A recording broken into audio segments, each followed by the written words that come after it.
السلام علیکم ورحمۃ اللہ وبرکاتہ۔ آج کے درس حدیث کا عنوان میرا ہے والدین کے حقوق۔ بسم اللہ الرحمن الرحیم۔ سب سے پہلے تو میں قرآن شریف کی سورہ بنی اسرائیل کی آیت رکھوں گی۔ قال اللہ تعالی وقضى ربك الا تعبدوا الا اياه وبالوالدين احسانا اما يبلغن عندك الكبر احدهما او كلاهما فلا تقل لهما اف ولا تنهرهما وقل لهما قولا کریما۔ اسی کی آگے والی آیت ہے وَاخْفِضْ لَهُمَا جَنَاحَ الذُّلِّ مِنَ الرَّحْمَةِ وَقُلْ رَبِّ ارْحَمْهُمَا كَمَا رَبَّيَانِي صَغِيرًا، جس کا ترجمہ ہے اور آپ کے پروردگار نے فیصلہ کر دیا ہے کہ تم اس کے سوا کسی کی بندگی نہ کرو اور والدین کے ساتھ نیکی کرو، اور اگر ان میں سے ایک یا دونوں تمہارے پاس ہوں اور بڑھاپے کو پہنچ جائیں تو انہیں اف تک مت کہو اور انہیں جھڑکنا بھی نہیں، بلکہ ان سے عزت اور تکریم سے ان سے بات کرنا، اور محبت کے ساتھ ان کے آگے انکساری کے پہلو جھکائے رکھو، اور پروردگار سے یہ دعا کرتے رہو کہ ان پر رحم فرما جس طرح انہوں نے مجھے بچپن میں شفقت سے پالا تھا۔ اب قرآن کریم میں اللہ تعالیٰ فرما رہے ہیں او کلاہما فلا تقل لہما اف ولا تنہرہما وقل لہما قولا کریما، یعنی کہ آپ کو یہ حق نہیں ہے کہ آپ اپنے ماں باپ کو اف تک کہیں اگر آپ کے ماں باپ بڑھاپے کی حالت میں پہنچ گئے ہیں جبکہ ان کو آپ کی خدمت کی ضرورت ہے۔ تو اگر ان کی زحامت کی قدردانی آپ کریں گے تو اللہ تعالیٰ آپ کو اس کا اجر دے گا۔ اس کے متعلق جو میرے پاس حدیث ہے وہ ہے آپ صلی اللہ علیہ وسلم نے والدین کے حقوق کی ادائیگی نہ کرنے کو کبیرہ گناہ قرار دیا ہے۔ حضرت عبداللہ بن عمر رضی اللہ تعالیٰ عنہ بیان کرتے ہیں کہ حضور صلی اللہ علیہ وسلم نے فرمایا کبیرہ گناہوں میں سے ایک یہ ہے کہ آدمی اپنے والدین پر لعنت کرے۔ صحابہ کرام رضی اللہ تعالیٰ عنہم نے عرض کیا یا رسول اللہ کوئی شخص اپنے والدین پر بھی لعنت کر سکتا ہے کیا؟ تو آپ صلی اللہ علیہ وسلم نے فرمایا یسب الرجل آباء الرجل فیسب آباؤہ ویسب امہ فیسب امہ، یعنی کہ کوئی شخص کسی دوسرے شخص کے باپ کو گالی دیتا ہے تو وہ اس کے بدلے اس کے باپ کو گالی دیتا ہے، اور کوئی شخص کسی کی ماں کو گالی دے اور وہ بدلے میں اس کی ماں کو گالی دے تو یہ اپنے والدین کے اوپر لعنت کے مترادف ہے۔ یہ صحیح بخاری کی حدیث ہے، جو کہ آج کل ہم اپنا معاشرہ دیکھیں تو لوگ بہت گالی گلوچ کرتے ہیں۔ ایک خاص طور سے میں اگر لڑکوں کی بات کروں تو وہ باپ کے اوپر گالی دیتے ہیں، ماں کے اوپر گالی دیتے ہیں، اور بدلے میں ہی الٹا بھی ان کو جواب میں گالی ہی ملتی ہے۔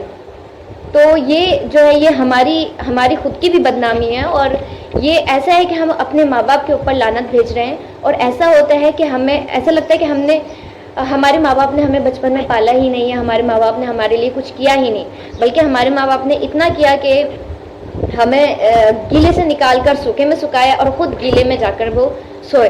تو ہمیں اس بات کو جو ہے وہ سمجھنا چاہیے اور اپنے معاشرے کو بھی سمجھانا چاہیے کہ ماں باپ کے ساتھ جو ہے وہ عزت سے بات کریں، انہیں اف تک نہ کہیں۔ اور اس طرح آپ صلی اللہ علیہ وسلم نے والدین کے انتقال کے بعد بھی نیک اعمال کا احسان و ثواب اور ان کے دوستوں سے حسن سلوک کی صورت میں ان سے حسن سلوک جاری رکھنے کی تعلیم دی۔ یعنی آپ صلی اللہ علیہ وسلم نے فرمایا تھا کہ تم بھی اپنے والدین کے ساتھ نیکی کرو، تم بھی اپنے والدین کے ساتھ عزت سے بات کرو اور ان کی حفاظت کرو بڑھاپے میں، کیونکہ بعض اوقات بڑھاپے میں ماں باپ اپنے ذہن ان کا ذہن جو ہے وہ کمزور ہو جاتا ہے اور وہ سوچنے کی ہمت نہیں رکھتے اور کافی بیماریاں انہیں جو ہے لاحق ہو جاتی ہیں، تو اس میں جو ہے ہمیں اپنے والدین کا خیال رکھنا ہوتا ہے۔ اور آپ صلی اللہ علیہ وسلم نے ایک جگہ یہ بھی فرمایا تھا کہ اگر تم دیکھتے کہ میں عشاء کی نماز پر مصلی پر کھڑا ہوتا اور میری ماں مجھے بلاتی کہ اے محمد، میری ماں مجھے پکارتی کہ یا محمد اے محمد، تو تم دیکھتے کہ میں کیا کرتا، میں عشاء کی نماز کے مصلی پر ہوتا اور میں وہ مصلی چھوڑ کر اپنی ماں سے بولتا یا لبیک، میں حاضر ہوں، آپ فرمائیے کہ آپ کو کیا کام ہے۔ لیکن چونکہ آج کا معاشرہ ایسا ہے کہ ہم اپنے والدین کے سارے احسانات کیا ہے، وہ صبح اٹھ کر کتنے کام کرتی ہیں، وہ ہمارے لیے کیا کچھ کرتی ہیں، وہ ہمیں کتنا سمجھاتی ہیں، ہم جو ہے سب کچھ جو ہے وہ ہم چھوڑ دیتے ہیں۔ دوسری حدیث جو ہے وہ بھی وہ بھی ہے عن ابی ہریرہ قال قال رسول اللہ رغم انفہ قیل من یا رسول اللہ قال من ادرک والدیہ عند الکبر احدہما او کلاہما ثم لم يدخل الجنہ. حضرت ابو ہریرہ رضی اللہ تعالی عنہ نے کہا رسول اللہ صلی اللہ علیہ وسلم نے ارشاد فرمایا کہ وہ انسان ذلیل و خوار ہو، اور اس بات کو آپ صلی اللہ علیہ وسلم نے 3 مرتبہ فرمایا، یعنی کہ اس کی ناخاک آلود ہو، یعنی کہ وہ بہت ذلیل و خوار ہو. جس لوگوں نے پوچھا کہ اے اللہ کے رسول یہ بددعا آپ کس کے حق میں دے رہے ہیں، تو آپ صلی اللہ علیہ وسلم نے بتایا یہ بددعا اس کے حق میں کر رہا ہوں جس نے اپنے والدین میں سے دونوں کو یا ان میں سے ایک کو بڑھاپے کی حالت میں پایا اور ان کی خدمت نہ کر کے جنت گوا دی، یعنی کہ ان کی خدمت نہیں کری اور جنت کو اپنے ہاتھوں سے ہی خود ہی نکال دیا. اور چونکہ اس کی پیش گفتار بھی میرے پاس ہے تو اس کی پیش گفتار بھی میں تھوڑی سی کرنا چاہوں گی. اگرچہ ہمارا وجود جو ہے وہ خدا کی طرف سے ہے، لیکن ہماری زندگی کا سبب والدین ہے، اور ہم ان دو ہستیوں کے وجود کی ہمیں ان دو ہستیوں کے وجود کی بہت ضرورت ہے. ایک تو اللہ سبحانہ و تعالیٰ، دوسرا ہمارے ماں باپ. تو چونکہ جب انسان بڑا ہو جاتا ہے اور وہ کسی پوسٹ پر پہنچ جاتا ہے، اور تو انسان اپنا جب وہ کسی پوسٹ پر پہنچ جاتا ہے تو وہ اپنا قدر و تمدن بھول جاتا ہے اور اپنی ناتوانائیاں جو ان کے ماں باپ نے ان پر کی وہ سب بھلا دیتا ہے. وہ سب جو ماں باپ نے ان کے لیے کیا وہ سب ایک منٹ میں ان کی ذہامت کی قدردانی نہیں کرتے اور ان سے لڑائی جھگڑے اسٹارٹ ہو جاتے ہیں. تو یہی سب ہوتا ہے. اور تو اس سے بڑی آپ خود ہی یہ امیجن کیجئے کہ جب کوئی انسان اپنے والدین سے گالی گلوچ کرے گا یا اپنے والدین کو برا کہے گا یا اپنے والدین کو گالی دے گا تو اس سے بڑا کفران اور ناسپاسی اور کیا ہو سکتی ہے. اخلاق اور شرافت انسان کا تقاضا یہ ہے کہ ہم ان 2 گروہوں کی پاسداری کریں اور ان کی وفات کے بعد صدقات اور نیک کام سے یاد کریں. یعنی کہ ہمارے پاس جو والدین ہیں ہم ان کی بڑھاپے میں اور ان کی ہر ایک بات چھوٹی چھوٹی ان کو اگنور نہ کریں. یعنی کہ میں اگر اگزامپل لوں، ہم لوگ ان کے سامنے سیل فون یوز کر رہے ہوتے ہیں تو اس ٹائم پر آپ لوگوں کو سب کو پتا ہے کہ ہمارے ماں باپ جو ہیں وہ سب سے زیادہ جو ہیں وہ فون یوز کرنے پر اعتراض کرتے ہیں کہ تم لوگ فون یوز کیوں کر رہے ہو.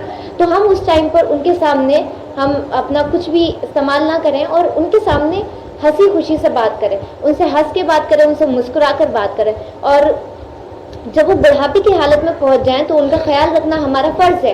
جس طرح انہوں نے ہمیں بچپن میں پالا تھا اس طرح ہمارے اوپر بھی حق ہے کہ ہم ان کی عزت کریں اور ان کے ساتھ حسن سلوک کریں. اور جس طرح خدا کا حق ادا کرنا اور اس کی نعمت کی شکر گزاری کرنا ہماری توانائی سے باہر ہے، اس طرح والدین کا حق ادا کرنا اور ان کی ذہامت کی قدردانی کرنا ایک مشکل کام ہے. کیونکہ اللہ پاک کی ہمارے پاس بہت ساری نعمات ہیں، الحمدللہ ہمارے پاس سب کچھ ہے، کسی چیز کی کمی نہیں ہے. تو اللہ پاک کا شکر ادا کرنا ہمارا فرض ہے، لیکن چونکہ وہ بہت مشکل ہے، ہم جتنا کریں اتنا کم ہے. اسی طرح ہمارے جو والدین ہیں ان کی اگر ہم حق ادا کرنے لگیں تو وہ بھی بہت مشکل کام ہے. لیکن اگرچہ یہ مشکل کام ہے تو اس کو آسان ہمیں خود ہی بنانا ہے. اور وہ ہم آسان کیسے بنا سکتے ہیں؟ جب بھی ہم اپنے والدین کی خدمت کریں یا ہم اپنے والدین کو سوچیں کہ ہمیں ان کی خدمت کرنی ہے کیونکہ ہمیں ایک دن اللہ کے سامنے پیش ہونا ہے، تو سب سے پہلے اپنے ذہن میں یہی چیز بیٹھائے رکھیں کہ ایک دن آئے گا جس دن اللہ تعالیٰ ہمیں اپنے سامنے کھڑا کرے گا اور ہم سے پوچھے گا کہ میں نے تمہیں اتنے پیارے پیارے والدین دیے، تم نے ان کی خدمت کیوں نہیں کری؟ تم نے ان کی جو وہ تھی، مطلب کیا کہتے ہیں اس کو، ان کی فرمانبرداری کیوں نہیں کی اور ان سے بدتمیزی کیوں کی؟ وہ چیز کیونکہ بات بات پہ ہم لوگ چڑ جاتے ہیں. ہماری والدہ ہم سے تھوڑا سا کام کہتی ہیں تو ہم ایک دم جھٹک کے ان کو جواب دیتے کہ آپ بھی کر سکتے ہیں، یا پھر ہمارے اور سبلنگس ہوتے تو ہم ان کو کہہ دیتے ہیں یہ کر لے گا وہ کر لے گا، لیکن ہم خود نہیں کرتے.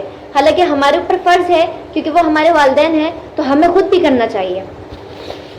اور ہمیں اپنے ذہن میں یہی بات بیٹھائے رکھنی چاہیے کہ آخرت میں اگر ہم نے یہ نہیں کیا تو آخرت میں ہمارا ٹھکانہ بھی وہی ہوگا جو کفر کرنے والوں کا ٹھکانہ ہے اور جو شرک کرنے والوں کا ٹھکانہ ہے اور جو منافقین کا ٹھکانہ ہے، بالکل وہی ٹھکانہ ہمارا بھی ہوگا، اگرچہ ہم مسلمان بھی ہیں تو بھی۔ تو آخر میں اپنے پروردگار عالم سے صرف یہی دعا کروں گی کہ ہم سب بھی اپنے والدین کے ساتھ نیکی کرنے والوں میں سے ہوں، چونکہ خدا کی رضائیت اور خدا کی رضائیت ان کی ہستیوں کی رضائیت میں ہے، یعنی کہ اگر ہمارے والدین ہم سے راضی ہیں تو اللہ ہم سے راضی ہے۔ اگر ہم نے اپنے والدین کو ناراض کر رکھا ہے کسی بات سے، کسی بھی چھوٹی موٹی بات سے، تو اللہ پاک بھی ہم سے ناراض ہے۔ ہم چاہے کتنی بھی نمازیں پڑھ لیں، کتنا بھی ہم جو ہے کتنا بھی اسپریڈ کر لیں دین۔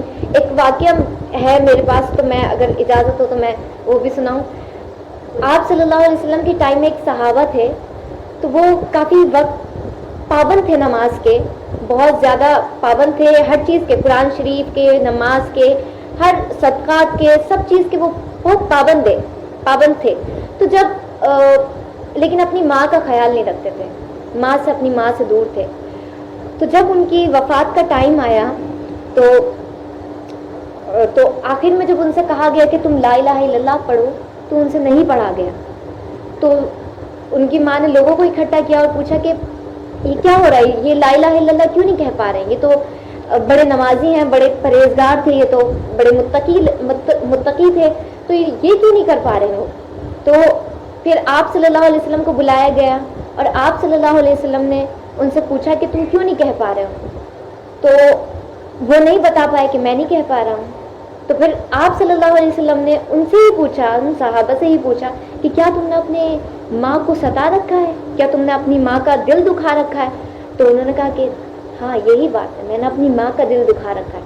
تو ان کی ماں کو جب بلایا گیا تو ان کی ماں نے کہا کہ ہاں میرا دل اس نے دکھا رکھا ہے، میں اس سے راضی نہیں ہوں، میں اس سے ناخوش ہوں۔ یہ بھلے یہ تہجد گزار ہے، یہ نماز پڑھتا ہے 5 وقت کی، یہ 5 گانا نمازی ہے، یہ ہر ایک کام کرتا ہے جو اللہ تعالیٰ کو پسند ہے، لیکن چونکہ میں اس سے راضی نہیں ہوں، میری خدمت نہیں کرتا یہ، تو میں اس سے راضی نہیں ہوں۔ تو پھر آپ صلی اللہ علیہ وسلم نے کہا کہ معاف کرو گی آپ اس کو؟ تو انہوں نے کہا کہ نہیں، میں معاف نہیں کروں گی۔ تو آپ صلی اللہ علیہ وسلم نے مثال رکھی سامنے کہ اگر میں کہوں کہ یہ جہنم کی آگ میں جائے گا تو تب آپ معاف کرو گی اس کو؟ تو ظاہر ہے ایک ماں کا دل کیسا ہوتا ہے، موم کا ہوتا ہے، تو ان کا دل بھی پگھل گیا اور انہوں نے بھی معاف کر دیا، جبکہ وہ صحابہ تھے۔ تو ان کی ماں نے بھی ان کو معاف کر دیا، کہا کہ ٹھیک ہے میں ان کو معاف کر دیتی۔ اور آپ صلی اللہ علیہ وسلم نے چونکہ یہ کہا کہ اگر آپ اس کو معاف نہیں کریں گی تو یہ جنت میں نہیں جائے گا، یہ وہیں جائے گا جہاں کافروں کا ٹھکانہ ہے، یہ وہیں جائے گا جہاں مشرکین کا ٹھکانہ ہے۔ تو آپ اس بات سے سمجھ رہے ہوں گے کہ کتنی ویلیو ہے کہ ہمیں کیا کرنا ہے اپنے ماں باپ کے لیے۔ ہم کتنا بھی کر لیں ہم ان کی جو ہے وہ نہیں بھلا سکتے، جو انہوں نے ہمارے لیے کیا ہے ہم نہیں کر سکتے۔ تو آخر میں اپنے پروردگار عالم سے یہی کہوں گی، یہی دعا کروں گی کہ اللہ تعالیٰ ہمیں بھی جو ہے اپنے والدین کی خدمت کرنے والوں میں سے بنائے۔ اور چونکہ ایک بات اور یہ ہے کہ اگر ہم اپنے والدین کی خدمت کریں گے تو آگے ہماری اولاد ہماری خدمت کرے گی، ہمارا وجود ہمارے اولاد کا وجود جو ہے وہ ہم سے ہوگا۔ ہم جیسا اپنے والدین کے ساتھ سلوک کریں گے ویسا ہی سلوک ہماری اولاد جو ہے ہمارے ساتھ سلوک کرے گی۔ تو ہمیں چاہیے کہ ابھی بھی وقت ہے، ہمارے پاس ہمارے موجودہ والدین ہیں، ہمارے پاس ٹائم ہے، وقت ہے، کسی چیز کی کمی نہیں ہے۔ ہمیں اپنے والدین کو خوش رکھنا ہے، ہر ایک چیز سے، ہر ایک بات سے، وہ کسی بھی چیز سے ناراض نہ ہو، ان کو جو کام پسند ہے وہ کریں، ان کو جو کام غلط لگتا ہے وہ چھوڑ دیں۔ بس ایک یہ بات ہے کہ اگر وہ دین کے خلاف آپ سے کوئی بات کر رہے ہیں تو اس کو جو ہے اس کو ایکسیپٹ نہیں کرنا ہے۔ تو بس آخر میں یہی ہے کہ اللہ تعالیٰ ہمیں بھی توفیق دے کہ ہم اچھی اولاد بن کے ان کی خدمت کریں۔ وآخر دعوانا الحمدللہ رب العالمین۔